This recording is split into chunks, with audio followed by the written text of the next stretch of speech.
It's a murder case, it's a very important and sensitive case. So definitely we would turn every stone और हम इसमें हर तरह के पहलू से वो जो टेक्निकल एविडेंस है वो भी, और साथ अगर कोई ऐसा हमें फील होता है कि कोई इशू हो सकता है जो कि किसी जो इसका बाइस बन सकता है इस कत्ल का, हम उसको भी उसमें लाएंगे अंडर कंसिडरेशन। अभी तक क्या चीज सामने लगता है कि पॉलिटिकल इसमें हो सकती है, क्योंकि एक पार्टी के रहनुमा भी थे और आज अभी तक इनिशियली क्या पता लगा कि कितने हमलावर आए हैं, किन्होंने अटैक किया? एक ही था हमलावर अभी तक जितनी चीज़ सामने आई है, और इसमें कोई पॉलिटिकल एंगल तो नज़र बिल्कुल नहीं आ रहा है।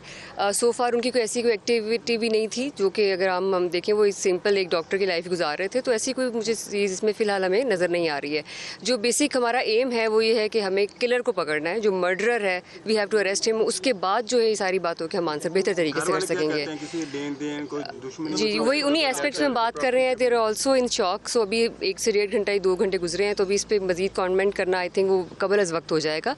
सो far we would just try to arrest the murder. Thank you so much. ये बात इन लोगों से मैं कह रहा था से और पहले भी आए थे, कुछ लोगों ने बता दिया, लेकिन ये सारे ऐसे कंफ्यूज हैं कि किसी से बात भी और किसी को पता नहीं है कि हमने बात क्या करनी है। चले आए डर रहे हैं, सब डर रहे हैं। नहीं सब डर रहे हैं, सब डर रहे हैं। Thank you so much.